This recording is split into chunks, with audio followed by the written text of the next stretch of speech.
Hi Oz fans, Hoops are here with another Rangers rumour roundup for you, and with more development squad announcements, transfer rumours, and yet another club interested in Marti Cifuentes. There is plenty to chat through here. I'm also running a giveaway for a new QPR 2024-25 home shirt over on Twitter, so if you're interested in that, then make sure you stick around to the end of the video for more details. Let's get straight into it, and if you enjoyed the video, don't forget to hit like and subscribe. Now, there's been plenty more incomings and outgoings from the development squad over the past week. Albanian forward Steven Bala has left the club following the expiration of his contract, having joined QPR back in 2021 from Barnet. 19-year-old attacker Kieran Petrie, meanwhile, has signed a new contract with the club, having joined in June 2022 after a youth career with both Arsenal and Swansea. Petrie is predominantly a winger but can also play as a number 10 and a striker, and having spent parts of last season out with injury, it's interesting to see that we've offered him a new contract. 19-year-old Laurent Thaler has also signed his first professional contract with the club after making his first team debut back in January in the FA Cup against Bournemouth. He mostly plays in attacking midfield, and having featured extensively this season for the development squad and internationally for Kosovo, he'll be looking to push on nearer to the first team next season. Welsh youth midfielder Alfie Tuck has also penned his first professional deal with QPR. He's been with the Rs since the age of 9,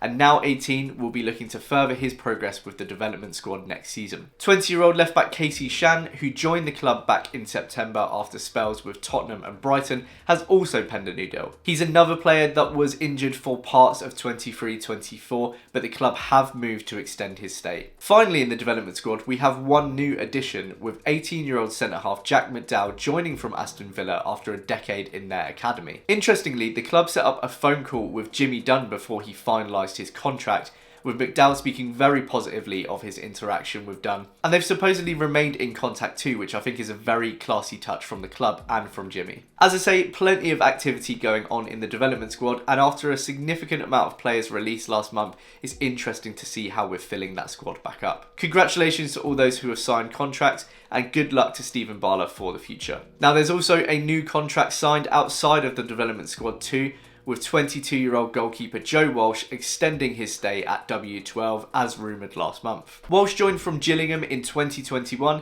and after loan spells with Hampton and Richmond, Dorking, Maidenhead and Accrington Stanley, made his first team debut on the last day of the season in our 2-1 win against Coventry. There's still supposedly talks that Begovic could extend his stay, but I am very much expecting Walsh to be very involved with the first team next season, and I think there's a real opportunity for him to push on as our number one keeper in the next couple of years. Now, the transfer window officially opens for the Championship on Friday the 15th of June, so let's chat about some transfer rumours. According to L'Equipe, Strasbourg's 22-year-old Moroccan winger Nourdine Kandil is attracting interest from several clubs with just 1 year left on his deal, including QPR and Clermont. Kandil enjoyed a very successful season on loan with Annecy in League 2 with 4 goals and 8 assists in 38 games for the club in all competitions. He's flexible across the front line, but with most of his appearances coming on that left wing, and with Elias Chair's playing future at QPR very uncertain, it looks like we could potentially be trading one Moroccan winger for another.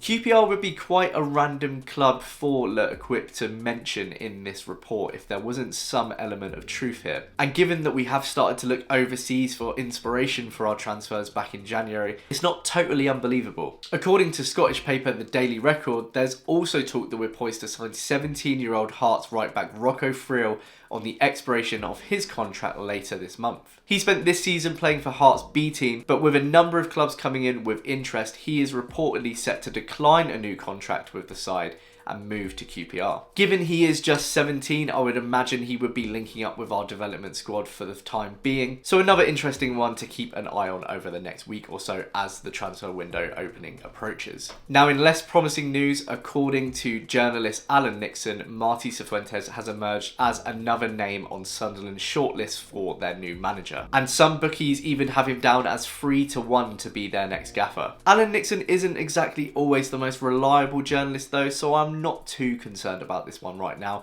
because no one else has actually reported on it. And I've got to say, after a pretty disastrous campaign for Sunderland over the past season, I don't think this would be a project that Marti would be too excited by if there is something to it. The reality is we're probably going to be seeing Marti's name attached to every championship vacancy over the summer and even when the season begins once the first sackings happen. Especially if he starts the season well and has us up there, his stock will rise and he will be attracting more and more interest. I spoke in my last video about him being admired by Burnley, and thankfully that one for the time being has gone pretty quiet and he's not actually anywhere to be seen in the betting odds for that vacancy. And besides, with Marti out in Ibiza watching Barcelona's B team, hopefully doing a bit of scouting for QPR, it sounds like his mind is elsewhere than other jobs. Elsewhere, some eagle-eyed fans have noticed some interesting job vacancies posted by QPR this week. First team set pieces coach, first team individual development coach, and a head of data operations. And paired with Jimmy Dunn chatting on the Loud Crowd podcast about the raising of standards around the club, particularly medically, these vacancies are more reassuring signs that we're looking to develop and move further towards being a proper functioning modern football club, and I'm all here for it. And Jimmy Dunn is really working overtime with praising the club on podcasts and calling up youth players. Anyway, finally, to round us off, some bad news and some good news on the international stage. Firstly, Lyndon Dykes, after his call up to Scotland's provisional squad for Euro 2024, he will miss the actual tournament with an ankle ligament injury sustained in training over the past week. I've talked a lot about, admittedly, the selfish reasons for wanting him to have a good tournament, but that is genuinely gutting for him to miss out on a personal level. He's spoken since about it not being too serious an injury and working with QPR to try and get back ready for the tournament, but it's just bad enough for him to miss out over the next month. So here's wishing him a speedy recovery, and I hope it doesn't knock his confidence too much as we head into pre-season. In positive news though, Ebere Eze has made the final England Euro 2024 squad and he is on the plane to Germany this week. And look, I know he's not a QPR player anymore, but you can't not be proud about that. Hopefully he'll get some actual game time at the tournament and really show people what he can do. And more selfishly, we should get a nice little bonus from Crystal Palace after his first start against Bosnia on Monday. And should he impress enough for a big summer move,